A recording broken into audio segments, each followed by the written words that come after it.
Well, let's take a look at something that is very popular in the crowdfunding arena and utilizes older technology to get there.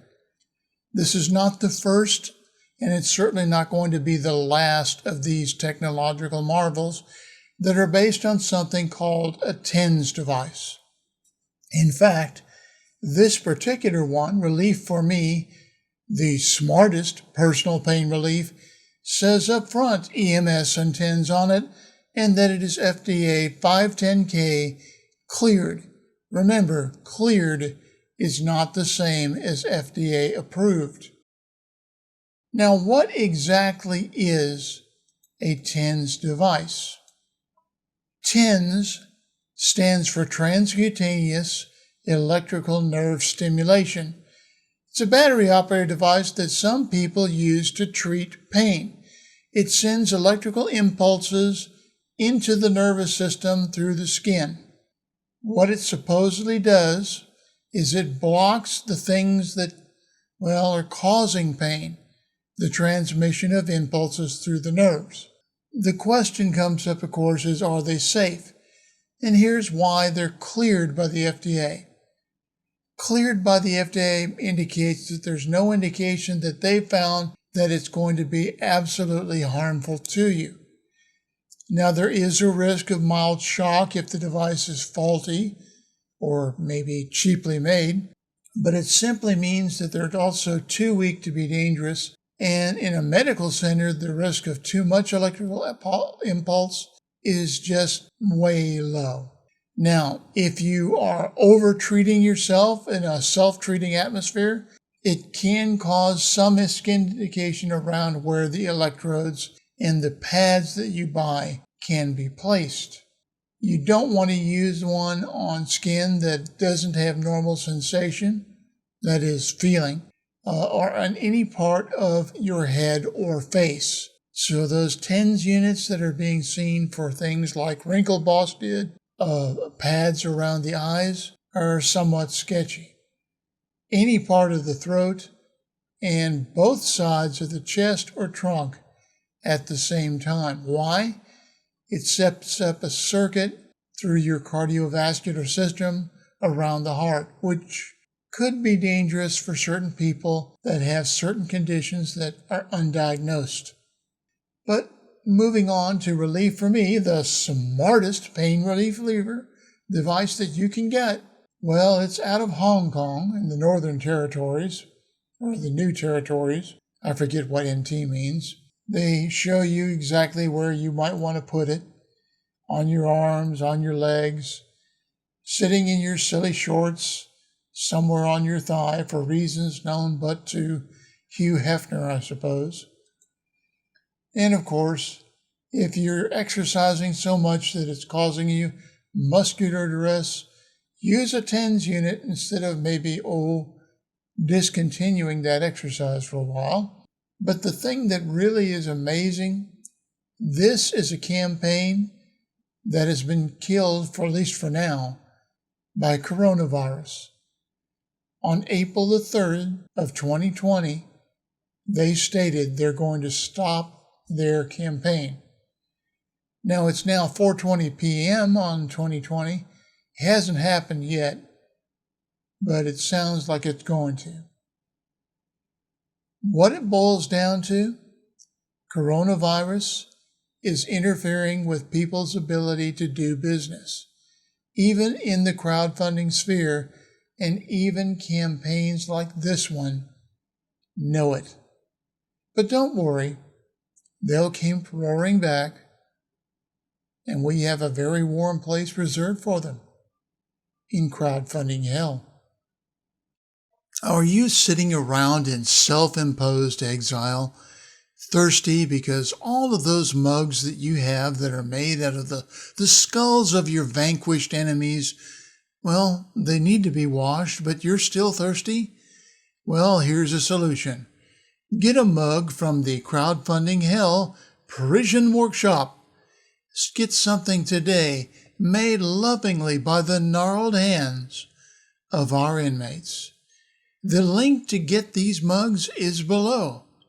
Please take a moment and get one now.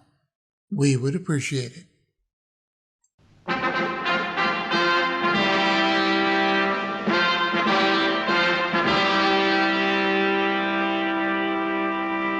Volsahedron, a textbook example of the persistence of woo. Hello, welcome to the Volsahedron Invitational. This program is focused on accelerating the prototyping of one of the world's most advanced pieces of architecture. Visualize hyper-efficiency. This is a 3D printed model of the Volsahedron geometry.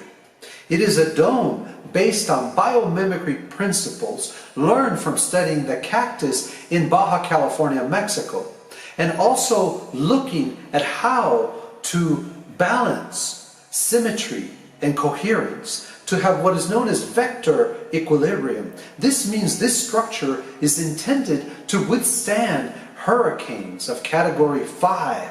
That's over 200-mile-an-hour wind.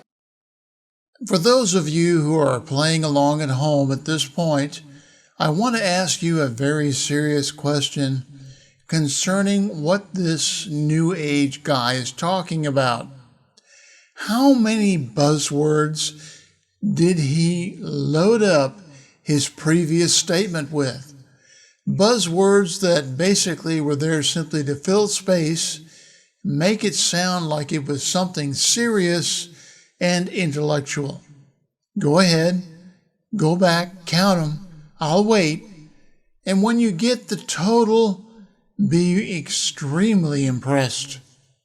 But what makes this project remarkable, it is that it is also designed to regenerate our bodies at the cellular level. So that when you are inside a Volsahedron, one is experiencing a state of homeostasis and symbiosis with the earth. This structure is designed to reflect a cymatic pattern from everything that has to do with life force, chi, prana, organ. Cutting through the popular buzzwords of chi and prana and, of course, the all-popular now organ again, if you think about what he said at the very beginning of this statement, it had to do with being inside that structure. Back in the 70s, I believe it was pyramids, right? Remember pyramid power? And now we have this flowery looking thing that kind of looks like a mold spore. The Volsahedron project also involves creating a new type of concrete. This is a sample developed in Mexico of an aircrete, a high-performance geopolymer and biopolymer concrete that is lightweight but high compression, but also has elasticity to it. The idea is to build a structure that does not require so much rebar, steel reinforcement. Now, usually at this point in their script, most of these guys will go into ancient wisdom and how it's all being rediscovered and used by them in their project.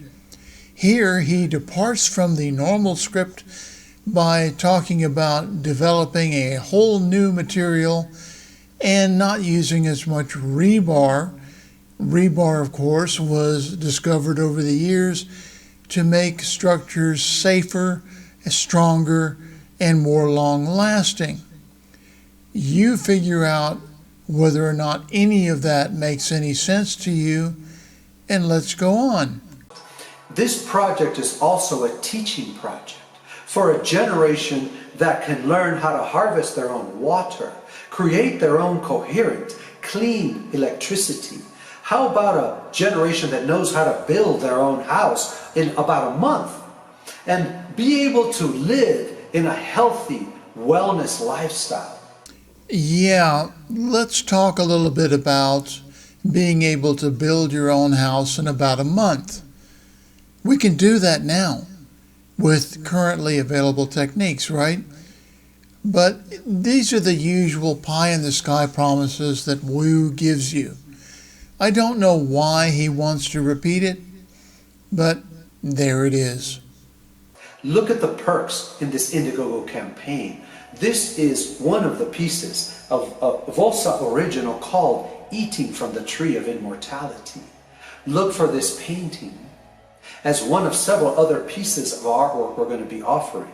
We also have the Healing Codex, which is a sacred geometry of 12 dimensions that describes the different forces that we are invoking in this project. The understanding of an awakening process.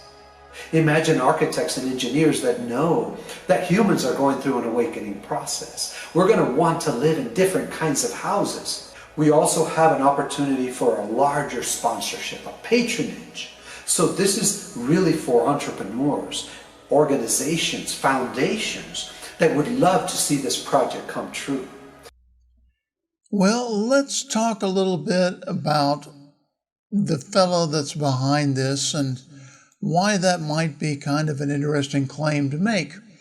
His name is Fernando Volsa, or Vasa, however you'd like to pronounce it, and he is described as a futurist, a visionary, an artist, an architect, and an inventor. So he's truly a Renaissance man in a lot of ways, or at least he is self-described that way. Now, he has his finger in an awful lot of multidisciplinary things: industrial design, cognitive psychology, virtual reality, cinematography, architecture, healing, technology, eco-sciences, fine art. He makes some claims here about being involved with some of these really big names out there. And I have to wonder just exactly what it is that he's doing and, well, how he does it. Now, the reason that I say this is because he's been involved on this particular crowdfunding platform in no less than 3 campaigns. This one here, the Valsahedron Project, and prior to that, Build a Sustainable Haya, or a Healing Art Installation as Home, and finally, Save the Stone Circle Museum, which is apparently in South Africa. Each of these was an interesting project in and of itself, or at least it was on paper. Let's take a look. Well, this was the page for the Build a Sustainable Healing Arts Installation as a Home, a multidisciplinary team in Baja California to design and build a sustainable earth home as a platform for healing that can be replicated around the world. So in essence, this is basically the first iteration of what he's trying to do now, I guess. The campaign, like all of these campaigns, by the way, seems to have failed, except, of course, that it's a flexible goal, so they got every dollar of that $3,600 that you see right now. What about that third campaign? Save the Stone Circle Museum, located near Adams Calendar, South Africa, filled with priceless tools and artifacts that link us to our true human origins some 280,000 years ago. I'm sorry, do you know of some false human origins? Who knows? But I noticed that in that picture, they claim that that's an impressive artifact that he had found.